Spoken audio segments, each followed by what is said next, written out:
इस वीडियो में हम हुमायूं के बारे में बात करेंगे। जिस समय 1530 में बाबर की मृत्यु हो गई थी, उस समय बाबर के 4 पुत्र थे, जो हुमायूं, कामरान, अस्करी और हिंदाल, जिसमें हुमायूं सबसे बड़ा था।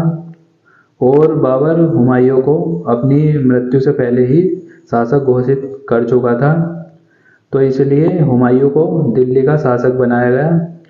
और हुमायूं ने अपने भाइयों को भी कुछ क्षेत्र दिए, जैसे उसने कामरान को काबुल और कंधार का क्षेत्र दिया और अस्करी को संभल वाला क्षेत्र दिया, और इसी तरह से हिंदाल को अलवर की जागीर दी।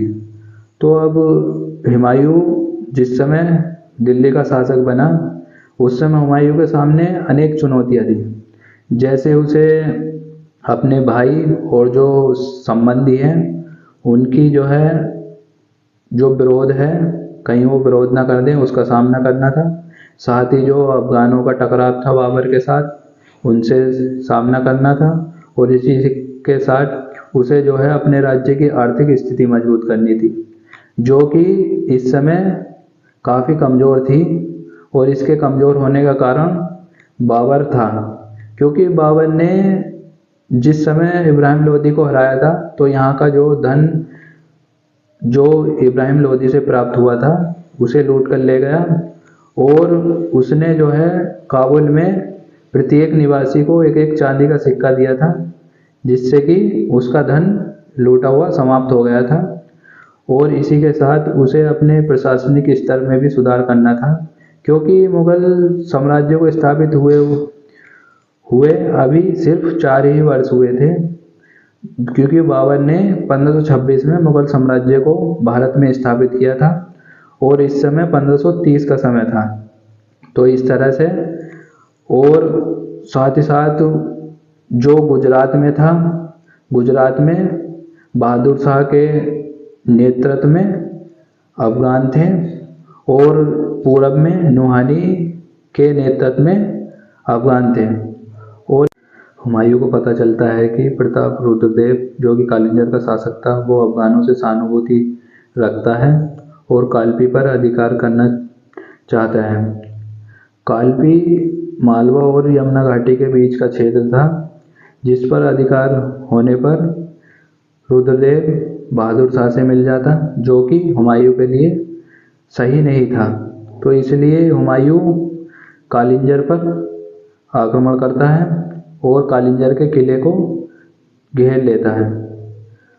और जिस समय जो हुमायूं था वो कालिंजर के किले पर घेरा डाले हुए था, तो उस समय उसे सूचना मिलती है कि अफगान बिहार से जौनपुर पर अधिकार करने के लिए महमूद लोदी के नेतृत्व में आगे बढ़ रहे हैं। तो हुमायूं उस शासक से, जो कालिंजर में शासक था रुद्रदेव, उससे जो अपने सैनिक और जो अपने धन की हानि हुई थी वो लेकर और उससे संधि करके बिहार की तरफ बढ़ जाता है। इसी बीच में जैसे ही बिहार की तरफ बढ़ रहा था, तो इसी बीच में शेर खां क्या करता है, वो चुनार के किले पर अधिकार कर लेता है।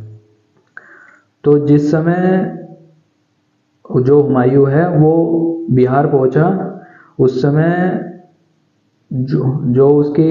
जो अफगान थे वो जौनपुर पर अधिकार कर चुके थे और अवध में अपनी स्थिति को मजबूत कर रहे थे। तो अफगान और जो हुमायूं है उसकी सेना का एक दोहरिया नामक स्थान पर टकराव होता है, जिसमें क्या होता है कि शेर खां जो था वो महमूद लोदी का साथ छोड़कर चला जाता है, यानी उसका साथ छोड़ देता है, और महमूद लोदी भी वहाँ से भाग जाता है। और हुमायूं चुनार के किले पर घेरा डाले रहता है। लगभग 4 माह तक वो चुनार के किले पर घेरा डाले रहता है। और अंत में शेर शाह उसकी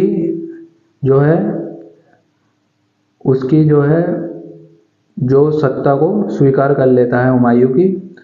और अब इसमें हुमायूं शेर शाह से कहता है कि हमें कैसे विश्वास होगा कि आपने हमारी सत्ता स्वीकार कर ली है।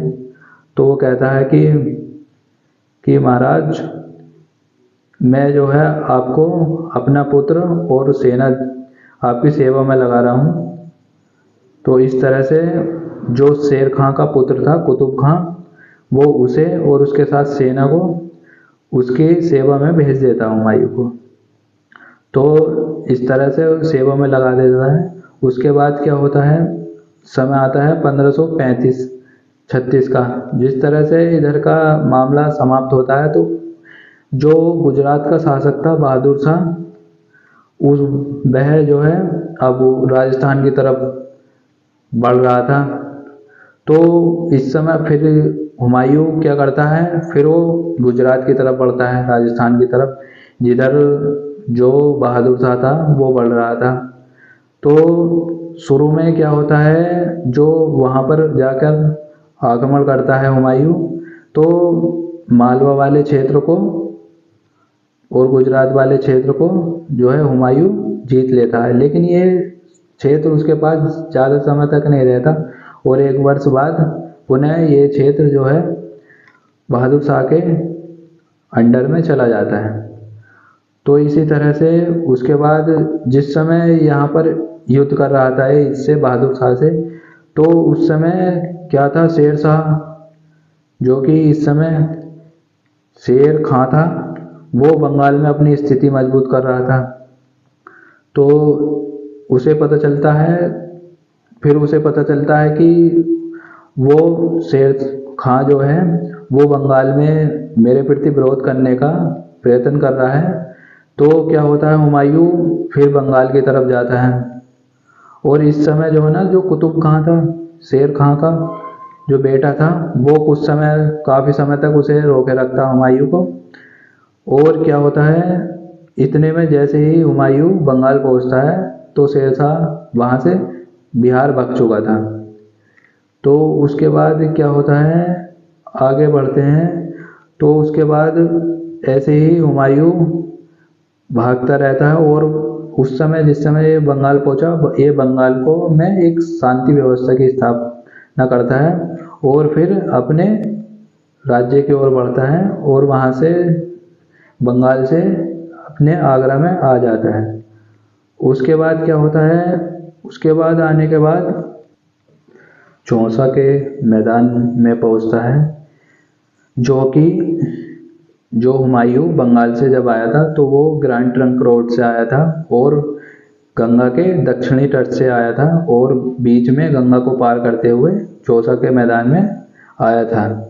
तो इसी तरह से यहाँ पर हुमायूं का और जो शेर खां था उसका युद्ध होता है, और ये युद्ध कर्मनाशा नदी के तट पर होता है।